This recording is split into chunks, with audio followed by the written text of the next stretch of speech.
Hey guys, I just wanted to do a quick little video here. I see every time I say that, I'd completely ruin the idea. So I'm gonna try to quit saying that. Anyways, I got this old Nylint fire truck here, or what's left of it. Here's one of the pieces there. You see, it says Nylint. Come on, focus.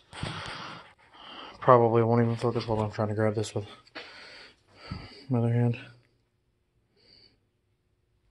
Yeah, probably not.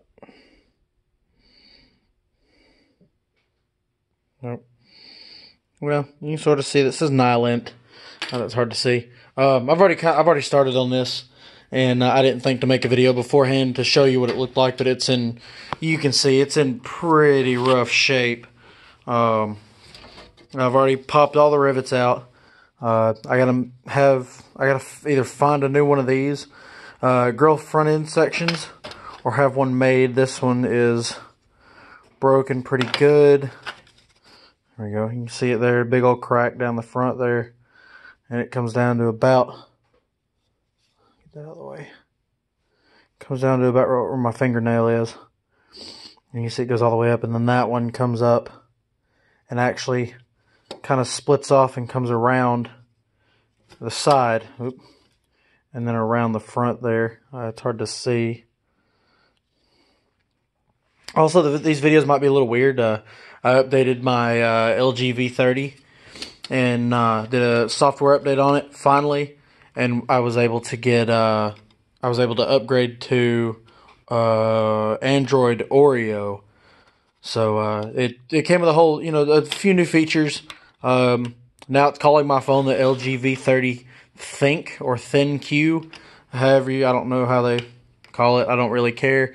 But anyways, one of the new features is it changes the camera, changes the way it operates and the way it acts, and so now it's got a mode called AI mode or AI cam, where I guess it's completely auto. That's what it seems like, because it'll turn the flash on if needed, and if it's not, it'll turn it back off, and then. But I can't autofocus. I can't tap and manual focus with it unless I switch to manual mode. But as soon as I close the camera back out and then open it up again, it goes right back to AI mode. But anyways, let's get talking about this now a little bit more. I have the interior right here, and I do have the steering wheel. I just got to take this one and let those soak. I've got the windshield and side windows. That's supposed to be the windshield. It's gone. There's the back window. I was going to try to turn it around, but the way the cab is angled, I'm not going to be able to. You can see kind of there. So I may try to make a piece with some Lexan. I don't know yet, or some plexiglass. I'm not sure.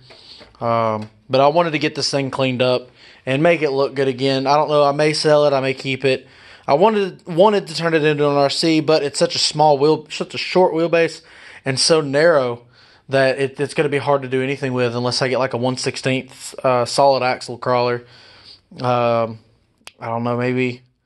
I don't even know what brands. I mean, I really don't. But it's so heavy. Excuse me, it's so heavy that I'm sure anything I'd put in there would have an issue, unless it has like a 550, 540 size motor can in it.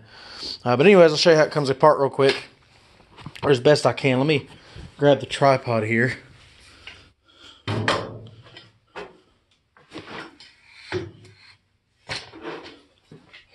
Get it turned around. Get you put up on the tripod. There we go. Alrighty. Moving in a little bit closer here. There we go. How's that? Is that better? Now I have hands. Anyways, so the way it comes apart is, the first thing is you've got two rivets back here, which I've already drilled out, as you can see. And I just used whatever drill bits I could find to drill them out. And then the other two are on the very front right here. They're right here, and they actually go through the bumper section. And another reason I have to replace it is when I was drilling it out, my drill bit slipped and did cut the plastic on both sides. It kind of bummed me out a little bit, but I couldn't really help it. I couldn't get a good hold on this thing, and I couldn't really put it in my vise. But the way you do it is you pop those 2 rivets out on the back, you lift this up, and there's a screw that goes in right there. I'm sorry if this is hard to see. Let me see if I can change to that. Hey, there we go. Screw hole there. Move you down just a little bit more. There we go. All right, maybe that'll be good. The way you do it is you lift up and you pull out, because it's got these 2 tabs. Oop, I had a frame there. It's got these 2 tabs that go in right there and right there. And then once you do that, you see that it was actually a pickup truck model at one time, which is, you know, kind of cool how they repurposed it. A lot of people complain these days on how some toys are just like remolded and retooled to be sold as something else, you know, to make more money. You know, that's another toy that they can add to their toy line. And they do this with like Transformers, Hot Wheels cars, Matchbox. I mean, there's hundreds of companies that do this. And even, I mean, a lot of you guys know, even RC does that. Yeah. So this, at one time, I'm sure was a, pickup truck model, which I thought was really cool. But anyways, once you get that off, there's 2 more rivets here that I ended up drilling from the bottom side. And then there's 2 tabs that are supposed to come up through here, but when I undid the tabs, they just snapped right off the chassis because they were so rusted out. And to get it off, I did have to bend this piece up here because it's supposed to be flat like that, and you can see I bent it up. I had to. The chassis wouldn't come out any other way. And then the cab, like I said, once you pop those 2 rivets, it lifts up from the back. It's got these 2 tabs here that are pushed down, and so I just pulled them back up, pull the cab out, and it comes right off. Man, I am terrible at this. Let me try that again. Sorry. Let me get it back on there.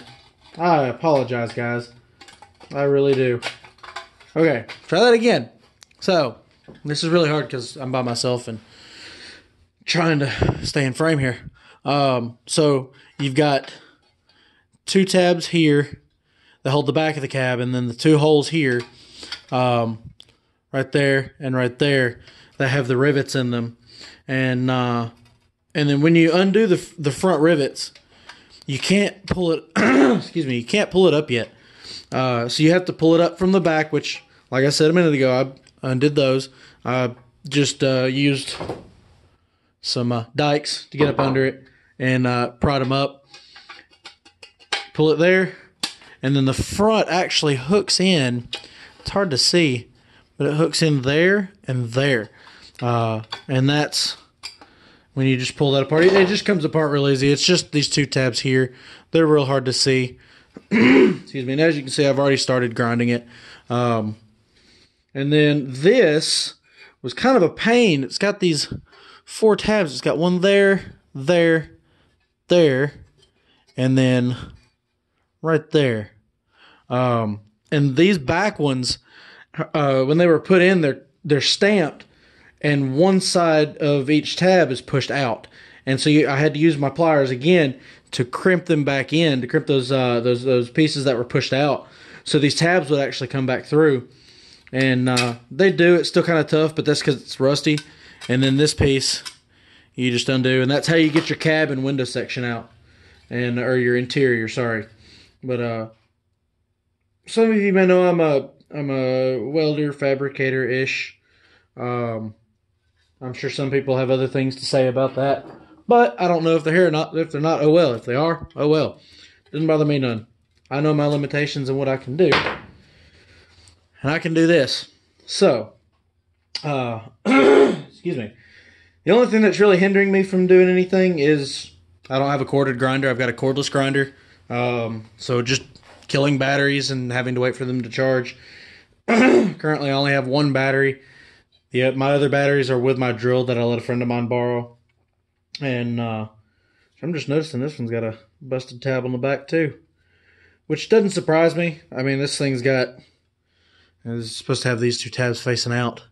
And this one, yep, there it went. It just broke off, which I'm not going to worry about. Some of this may get just tack welded. Maybe. It's real thin metal. I really need a TIG welder and the knowledge on how to TIG weld. Because a MIG welder will just blow right through this stuff easy. I may try my flux core welder, but I mean, this is some pretty thin stuff. But the reason I would need it is because if you can see, this thing is riddled with small rust holes. I mean, they are just everywhere. And like one of the harder spots would be right here to try to keep this fender body line. And I think to do this, I may actually just use some body filler. I don't know yet. I may use body filler and just go over the entire thing with a light coat of body filler. Or just maybe one panel, I'm not sure. I mean, I can probably do it kind of thin and get it to hold and do a little bit on the inside where you won't see it. I thought about putting a plate back there, but I don't think that would do any good. I mean, that would just basically stop you from being able to see through it. Yeah. Look, the chassis is in good shape, though. I mean, it's, well, relative to that cab piece. There's no unwanted holes. It's just they're all factory holes and stamped areas. But you see it does have a lot of pitting on there. I mean, it is pitted like crazy. The underside actually looks pretty good, you know, minus all the little bits of rust. But it's really not that bad. It's nothing I can't get a hold of. I mean, I've got my grinder. I've got a Dremel that I can use if I have to. I really don't like using my Dremel because it's a piece of crap.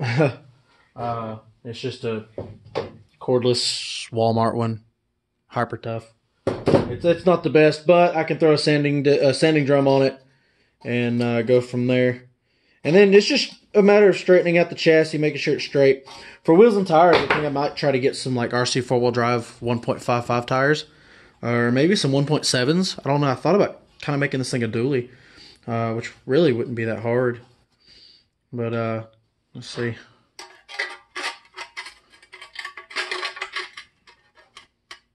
Yeah, I think it's doable.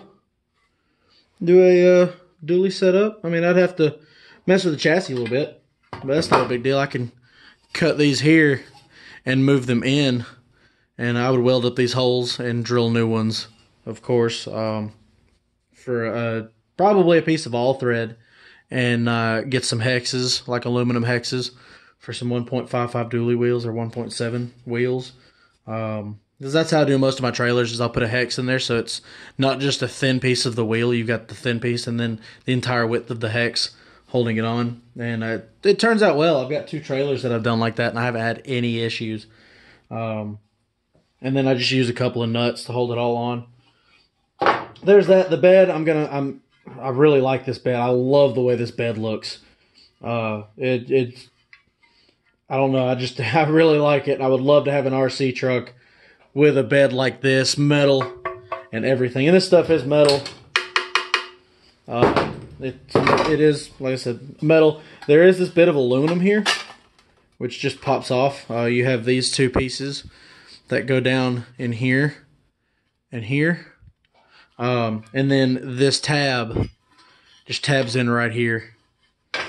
And I've already straightened this back out for the most part. It does have a slight twist to it, which is not hard to fix.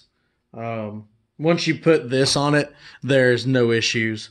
But I don't know. I don't know if I want to put this back on or not. I kind of want to leave it off and make a pickup truck out of this, not the fire truck that it was. I mean, I said, you know, I might want to restore this, but I might do like a restoration or a modded restoration. I don't think I'm going to make it RC. If I do, I'll have to find like I said, a 1/16 or 1/18 4-wheel drive solid axle vehicle, because I would go solid axle with this thing. So yeah, there's new project. Right now I'm just waiting on battery to charge for the grinder, and it's nothing special either. It's just a Harbor Freight Bauer brand. I've got it right here, and it's actually it's been a really good grinder to me. And there was another YouTuber, I believe, that did a breakdown of some of these Bauer tools, and he said they weren't too bad. His name is Ave, or AVE. Look him up on YouTube. AVE. He's got a lot of cool videos. Some of you may not be interested in that, but it's something that I found really cool, and I really enjoy his channel. And I'm pretty sure he did the Bauer series. I can't remember. It's been a while since I watched. I know he did a grinder and a drill from the same brand, and he said, and they were cheap, and he said that they were actually fairly decent. Not the best, but fairly decent. And like I said, I haven't had any issues out of any of my Bauer stuff. The only thing I have to complain about is battery runtime, especially with that grinder. A lot of my smaller batteries, because right now I'm using, for the grinder, I've got their big, I think it's a 3 amp, something like that, 3 amp hour battery, 20 volt lithium, and then I've got their 1.5 amp hours, and the 1.5s last maybe 5 minutes in the grinder, and that thing it'll actually last me about 30 minutes to an hour, which is strange. It's double, but it would last longer. I don't know. But anyways, so I'm gonna get back to work on this and see what more I can do tonight, and I'll give an update video later on when I get closer to being done with it. Maybe. So we'll just have to see. So we'll talk to you later, guys. If y'all enjoy this video, give a like, comment, whatever y'all want to do. If you dislike it, go ahead and hit the dislike button. Doesn't hurt me none. As I've said a few times, I don't get paid for these videos. I just do them because I enjoy them, and maybe you can have something to take away from a video of mine, if anything. So like I said, if you like it, give me a like, thumbs up, whatever system we're using these days. And then if you have a question, leave a comment. You can find me on Facebook, Gary Maddox. You can find me on a lot of the RC sites on Facebook. And I'm trying to get an Instagram going, but I'm just not into Instagram or hardly any social media these days, or ever. I've basically got YouTube and Facebook as my main handles, I guess you can say. My main accounts. I do have a Twitter account, but I haven't done anything with it. Mainly just to follow some people.